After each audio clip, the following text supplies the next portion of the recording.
It was a cold winter evening, December 8th, 2000. On the fog-shrouded streets of Dublin, 22-year-old Trevor Deely left his workplace at a little after midnight.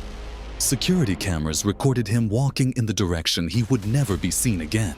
But something was strange. That night, Trevor was restless in a way he couldn't explain to anyone. His feet quickened. He turned his head back. He moved as if he was running away from something or someone. And then he disappeared. No trace, no sound. It was as if the night had swallowed him.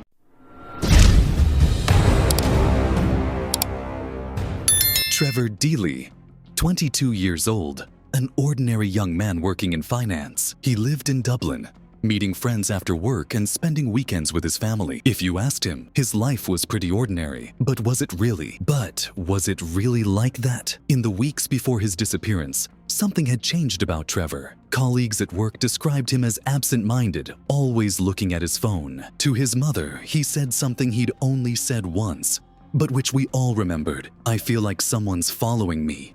Nevertheless, he went on with his life. On the night of December 7th, 2000, he left his office and stopped by a bar as usual. He had a drink with his friends, chatted. He had a faint smile on his face, but something was different in his eyes, a restlessness, a heaviness. His last image was caught on security cameras, a little after midnight, walking through the foggy streets of Dublin. That moment was the last time anyone saw him. And from that moment on, he disappeared without a trace. He didn't answer his phone. He didn't return home. He didn't go to work the next morning. At first, Trevor Deely's disappearance seemed like a routine case. Maybe he'd had too much to drink. Maybe he'd gone away for a bit of a break. His friends and family thought he would be back in a few days, but he didn't. The first 24 hours passed. There was no movement. The phone didn't ring. He didn't go to work. No one knew where he was. Concern grew rapidly. His family filed a missing persons report with the police, and the search began. The first step was to examine the spot where Trevor was last seen. Security cameras were scanned, but this is where things started to get strange. His family were horrified when they saw the footage. Trevor's sister remembered him saying in recent weeks that someone was watching him, but these claims had never been taken seriously. Now they feared it was too late. The police examined Trevor's bank accounts, phone signals, and texts, but strangely, there was no activity in the last 48 hours. No phone calls, no ATM withdrawals, no social media activity. It was as if he had disappeared off the face of the earth. But the question was, had Trevor really disappeared of his own accord? Or was this mysterious figure the real person behind what had happened to him? The first weeks were filled with despair.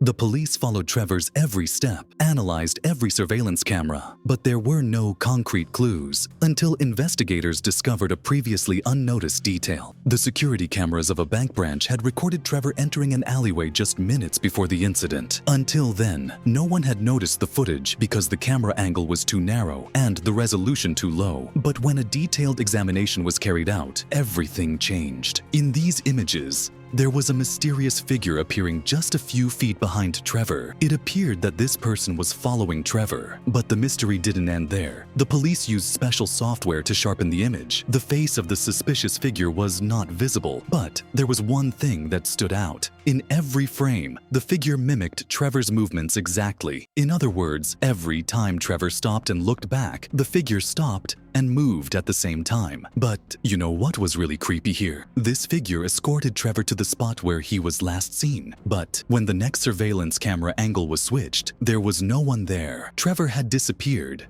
and this mysterious figure following him had disappeared just like him. Was it a stalker? Was it an accomplice? Or was it just a camera trick? But whatever it was, these images proved that Trevor was not alone that night. But was this clue enough? Was there still hope of finding Trevor? Trevor's disappearance was a shock not only to his family and friends, but to the whole of Ireland. News channels, newspapers, radio programs, they were all asking the same question: what happened to Trevor? People began to feel uneasy walking around the city. Missing persons notices were posted on every street corner. People talked about him at neighborhood meetings. But you know what was most interesting? Some witnesses who passed by Trevor's path that night said they remembered strange details about his disappearance. One woman claimed to have seen a silhouette under a street lamp in the middle of the night. A man who looked like Trevor was standing there, but he wasn't alone. There was someone else with him, but she couldn't remember who. Even today, The police file is still open, but no new leads have been found. What about you? Do you believe Trevor was really being followed? Or was this just the tragic disappearance of a man in the wrong place at the wrong time? Will this mystery never be solved?